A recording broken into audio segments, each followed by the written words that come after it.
হজরত ইব্রাহিম আলাইহিস সালাম একদিন রাতে স্বপ্ন দেখলেন কেউ একজন তাকে বলছে, হে আল্লাহর বন্ধু, আপনি আল্লাহর রাস্তায় কুরবানি করুন।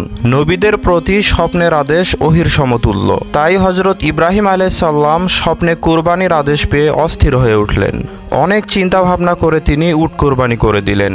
দ্বিতীয় রাতে তিনি আবারও স্বপ্নে দেখলেন কেউ একজন তাকে বলছে, হে আল্লাহর নবী, আপনি আল্লাহর রাস্তায় কুরবানি করুন। এবারে হজরত ইব্রাহিম আলাইহিস সালাম 200 উট কুরবানি করলেন। অতঃপর তৃতীয় রাতেও তিনি একই স্বপ্ন দেখলেন। তৃতীয়বারেও তিনি 200টি উট কুরবানি করলেন। চতুর্থ রাতে তিনি স্বপ্নে দেখলেন কে যেন বলছে, হে আল্লাহর বন্ধু, আপনি আল্লাহর রাস্তায় আপনার প্রিয় সন্তানকে কুরবানি করুন।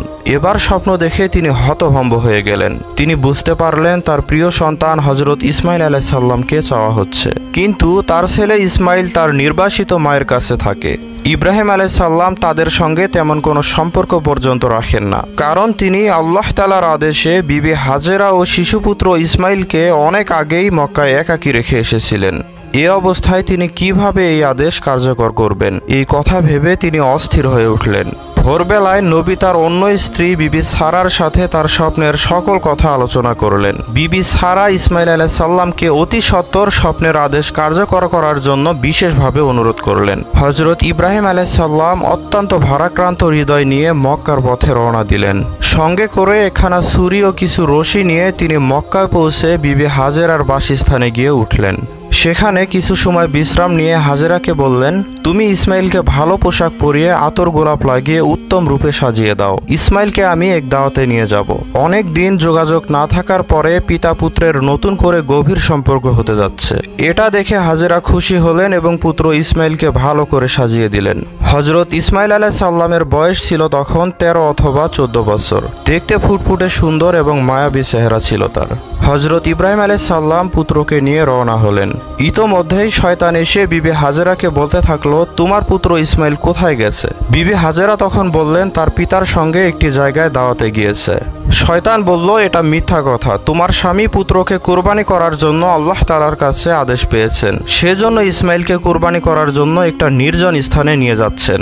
বিবি হাজেরা মানুষরূপী শয়তানকে বললেন, যদি আল্লাহ তাআলা কুরবানির মাধ্যমে ইসমাইলকে কবুল করেন তবে আলহামদুলিল্লাহ, এতে আমার উদ্বিগ্ন হওয়ার কোনোই কারণ নেই। শয়তান যখন এখানে কোনো সুবিধা করে উঠতে পারল না, তখন হজরত ইব্রাহিম আলাইহিস সালামের কাছে গিয়ে পিছন থেকে ইসমাইল আলাইহিস সালামকে বলল, ইসমাইল তুমি কোথায় যাচ্ছ? ইসমাইল আলাইহিস সালাম বললেন, আমি আমার পিতার সঙ্গে একটি জায়গায় যাচ্ছি। শয়তান বলল, আল্লাহ তাআলার নির্দেশে তোমাকে কুরবানি করার জন্য নিয়ে যাওয়া হচ্ছে। একটু পরে তোমার গলায় ছুরি চালিয়ে আল্লাহর নামে কুরবানি করা হবে। হজরত ইসমাইল আলাইহিস সালাম তখন বললেন, আল্লাহ তাআলা যদি আমার বাবার মাধ্যমে আমাকে কুরবানি করেন তাহলে আমার জীবন ধন্য হয়ে যাবে, এতে আমার কোনোই আপত্তি নেই। অতঃপর শিশুপুত্র ইসমাইল পিতাকে সম্বোধন করে বললেন, হে পিতা, পিছন থেকে কে যেন বলছে আপনি আমাকে কুরবানি করার জন্য নির্জন স্থানে নিয়ে যাচ্ছেন।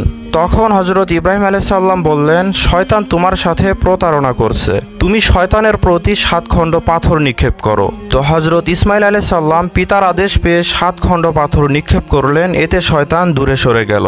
ইসমাইল আলাইহিস সালামের এই পাথর নিক্ষেপ আজ পর্যন্ত হজ আদায়ের জন্য একটি জরুরি শর্ত এবং সুন্নত হিসেবে গণ্য রয়েছে। হজরত ইব্রাহিম আলাইহিস সালাম মিনা নামক এক নির্জন স্থানে গিয়ে থামলেন এবং পুত্রকে বললেন, হে আমার প্রিয় পুত্র, আমি 4 রাত ধরে স্বপ্নযোগে কুরবানি করার আদেশ পেয়ে আসছি। আমি সেই পরিপ্রেক্ষিতে 600টি উট কুরবানি করেছি। শেষবারে আমাকে প্রিয় সন্তানকে কুরবানি করার আদেশ করা হয়েছে, আর এজন্যই আমি আল্লাহ তাআলার নির্দেশে তোমাকে কুরবানি করার উদ্দেশ্যে এখানে নিয়ে এসেছি। হজরত ইসমাইল আলাইহিস সালাম পিতার মুখে এই কথা শুনে বললেন, আলহামদুলিল্লাহ, আল্লাহ তাআলার এরূপ নির্দেশ আমার জন্য সৌভাগ্যের দ্বার খুলে দিয়েছে। আমাকে আল্লাহ তাআলা কবুল করেছেন, এজন্য আমি অত্যন্ত আনন্দিত।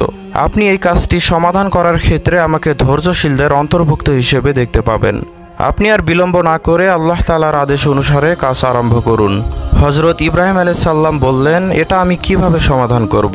ইসমাইল আলাইহিস সালাম উত্তরে বললেন, প্রথমে আপনি আমার হাত পা বেঁধে নিন, এরপর আপনি আমাকে বিপরীত দিক থেকে কাত করে শুইয়ে দিন, যাতে করে আপনি সরাসরি মুখমণ্ডল দেখতে না পান। তারপরে আমার গলদেশে ছুরি চালনা করুন, এতে আপনি অবশ্যই কৃতকার্য হবেন। আর তৃতীয়ত, আমার রক্তে ভেজা কাপড়গুলো আমার আম্মুর কাছে পৌঁছে দিবেন। তিনি এগুলো দেখে আল্লাহ তাআলার ফয়সালার ওপর অবশ্যই সন্তুষ্ট থাকবেন এবং আমার কথা স্মরণ করে কিছুটা হলেও তিনি স্বস্তি লাভ করবেন, কারণ তার আর কোনো সন্তান নেই যার দিকে তিনি তাকিয়ে স্বস্তি লাভ করতে পারেন। হজরত ইব্রাহিম আলাইহিস সালাম পুত্রের কথা অনুসারে থলির মধ্য থেকে রশিগুলো বের করে নিলেন। তা দিয়ে ইসমাইল আলাইহিস সালামের হাত পা বেঁধে নিলেন, তারপর তাকে কাঁধ করে শুইয়ে দিলেন। এরপর থলে থেকে ধারালো ছুরি বের করে বিসমিল্লাহি আল্লাহু আকবার বলে ইসমাইল আলাইহিস সালামের গলদেশে ছুরি চালিয়ে দিলেন, কিন্তু তার ছুরি চালনায় কোনো কাজ হলো না। ছুরি ইসমাইল আলাইহিস সালামের গলদেশের চামড়ার কোনো ক্ষতই সৃষ্টি করতে পারল না। ইব্রাহিম আলাইহিস সালাম আরও জোরে শক্ত করে ছুরি চালাতে লাগলেন, কিন্তু এতে কোনোই কাজ হলো না। তখন ইসমাইল আলাইহিস সালাম তার পিতাকে বললেন, হে আমার প্রিয় পিতা, সন্তানের মুখের দিকে তাকিয়ে জবেহ করা অত্যন্ত কঠিন কাজ। এই কাজ হয়তো আল্লাহ তাআলা পছন্দ করছেন না। অতএব আপনি কাপড় দিয়ে আপনার চোখ দুটো বেঁধে নিন, যাতে আমার চেহারা আপনি দেখতে না পান। তখন আপনার চেষ্টা অবশ্যই কাজে আসবে ইনশাআল্লাহ। তো হজরত ইব্রাহিম আলাইহিস সালাম ছেলের পরামর্শ অনুসারে নিজের চোখ দুটোকে ভালো করে বেঁধে নিলেন। এরপর আগের মতো ইসমাইলকে কাঁধ করে শুইয়ে দিলেন, তারপরে বিসমিল্লাহি আল্লাহু আকবার বলে ছুরি চালালেন। এবার সহজেই ছুরিটা চলল আর কলকল শব্দে রক্ত প্রবাহিত হলো।